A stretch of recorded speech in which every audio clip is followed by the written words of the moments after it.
Welcome back to Radio Entrepreneurs. I'm Jonathan Freedman, and our next guest is Ginger King, CEO of Grace Kingdom Beauty. Welcome to Radio Entrepreneurs. My pleasure. Now, I was saying before we got on the air, Ginger, you're fascinating. I'm awed by the background that you have. You're a multi-degree, advanced degree holder, So you obviously spent a lot of time in education and learning about the industry from the other side with the composition and what goes into things.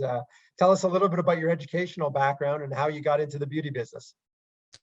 Okay, my educational background, I actually have several degrees, like including a master's in chemistry and MBA in marketing, and over 30 of professional certifications from like Grant Cardone and Damon John of the Shark Tank.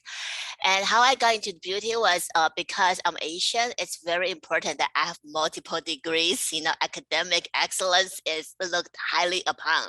But when I came to America, I was 16. I wanted to be a makeup artist, but because of my culture, it's like, no, you have to go to college. If not a PhD, at least get a master's degree. So I was like, fine, I'll learn how to make beauty products because that's what I love. And this is how I end up in the beauty industry. So I love beauty since day one. So you developed a understanding of the core of creating product, but you went into a business that was really about helping other entrepreneurs develop their concepts and bring them to market, perhaps marrying your marketing background. Tell us about your business, Grace Kingdom Beauty, and what it Sure, is that you Grace do. Kingdom Beauty is a consulting company. I help people to build their own beauty brand from concept to launch, including formulation. So I can do turnkey. So if you want to have your own beauty brand, I'm the person to talk to. I do everything within the beauty space. And last year, in 2020, I also launched my own brand, Fan Love Beauty. The reason why I'm doing this is because for two reasons. One is a lot of people ask me, so what happened after I launched the brand? Can you also help me? So to walk the talk, I decided to do my own brand so I can show you how to do it, because obviously people know I know how to do formulations from concept to launch. And secondly, and the reason why I have Fan Love Beauty is because this is a very different type of beauty brand. I create beauty products for people who inspire, educate, or entertain the society as a gift back. For example, the inspiration actually came from my celebrity crush, Damon John of Shark Tank. There was one time he was using a lip balm in front of me before he go on stage to talk. And I was like, if it's something that's so close to him, that's in his pocket, on his lips, it has to be not to be mine because I'm a cosmetic chemist. So I developed the best ever vegan lip balm that is the healthiest ever, and it's free of your conventional petrolatum, lanolin, or beeswax. I guarantee you, I challenge you, if you do use lip balm, take out your lip balm, you're gonna find these three, to me, quote unquote, undesirable ingredients. So what I give you is ingredients that are full of superfoods and ingredient that is clinically proven to boost hydration by up to 6,000%.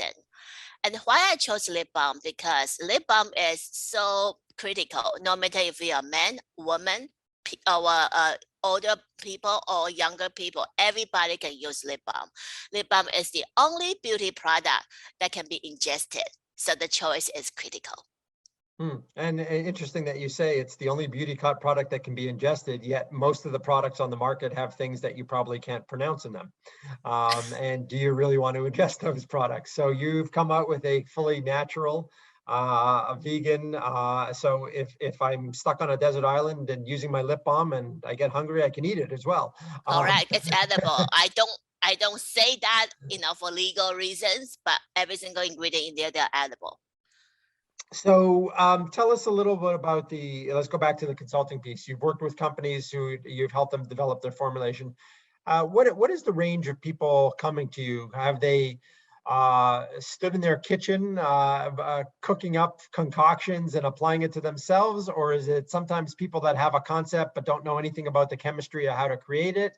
Or is it people that have developed some sort of formulation, used it amongst their family and friends, and now they want to commercialize it? I would imagine it's you've seen all of it. Correct, I see all of them. But I can tell you the best ones are the ones who know their why. Why are they doing this? So they can keep looking going forward. The first phone calls with them, I usually ask them, what is your why?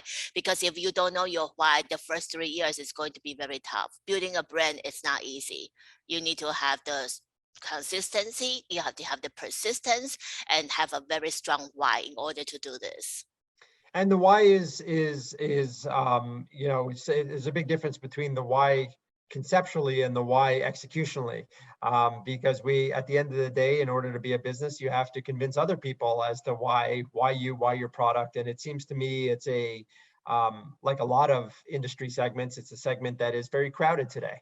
And so is the why and articulating that why a big piece of how you guide your clients to separate themselves from the noise, so to speak, from the pack?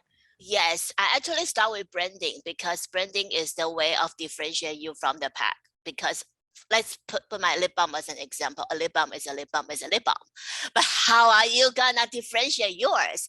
And my lip balm is actually the first ever stage balm for lips as designed for speakers, because as you know, you are doing podcasts, we talk a lot. I mean, our lips get dry, and once our lips get dry, we may not talk as smoothly as we like. And sure, we can drink water, but a lot of time we don't have the time to go to the bathroom.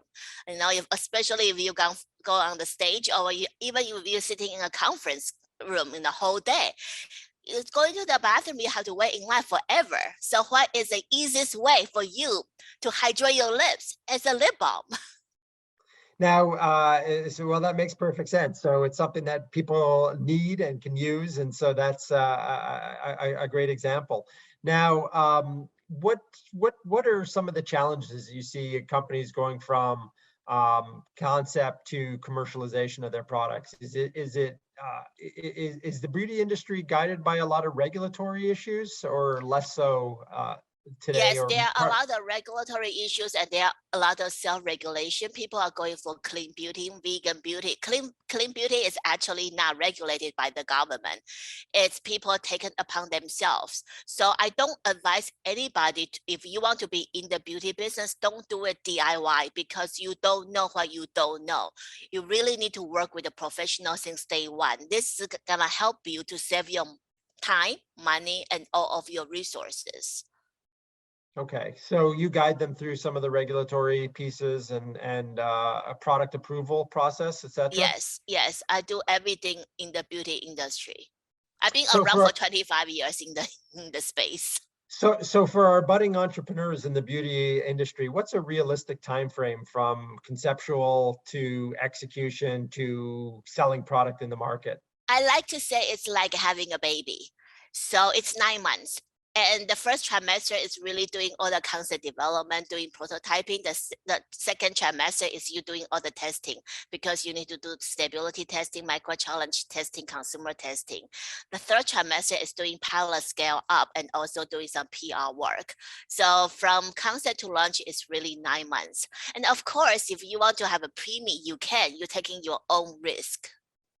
That's a great analogy, I guess.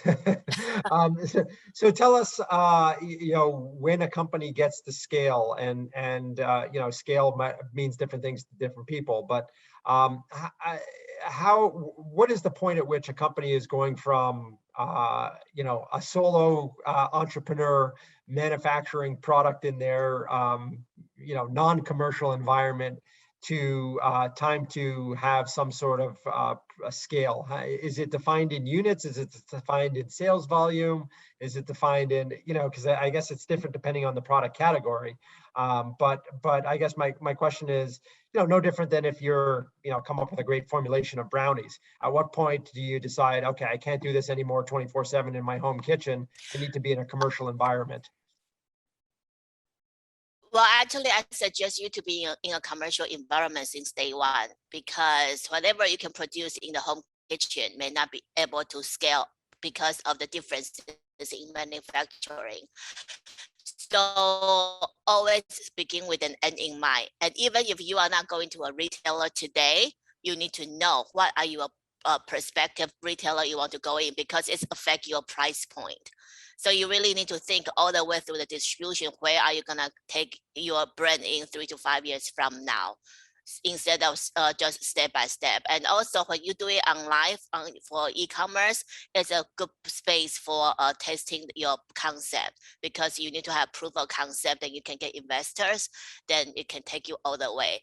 But on your like business plan, on your branding side, you must know where are you going to be selling your products and what price point can you afford. Excellent. So it sounds like you are the one-stop shop, the maven in terms of anybody that wants to launch a beauty brand and be successful at it. Our guest has been Ginger King, CEO of Grace Kingdom Beauty. It's been a pleasure. Tell us about Fan Love Beauty and where people can find your products if they want to buy some. fanlovebeauty.com. Excellent. Yeah. And you can go there and place orders for the most wonderful lip balm on the planet. Yes, thank you. Excellent. Well, it's been a real pleasure. If people want to reach you specifically to talk about their brands and how to launch a product, we already know where they can buy your product, but if they want to talk about your consulting services and how you can guide them, what's the best way for them to reach out to you? My Instagram, the Beauty Shark Ginger, the Beauty Shark Ginger. DM me. The Beauty Shark The Beauty Ginger. Shark Ginger. And do we get a taste of Damon along the way too? Does he come with the package or not quite? Well, he endorsed my lip balm. That's good enough. Well, you know, that's a wonderful endorsement, and I would imagine your product is flying off the shelf, so to speak. So we wish you best of continued luck, Ginger, and it's been a pleasure having you on Radio Entrepreneurs. Thank you so much, Jonathan. And we'll be right back with another guest on Radio Entrepreneurs.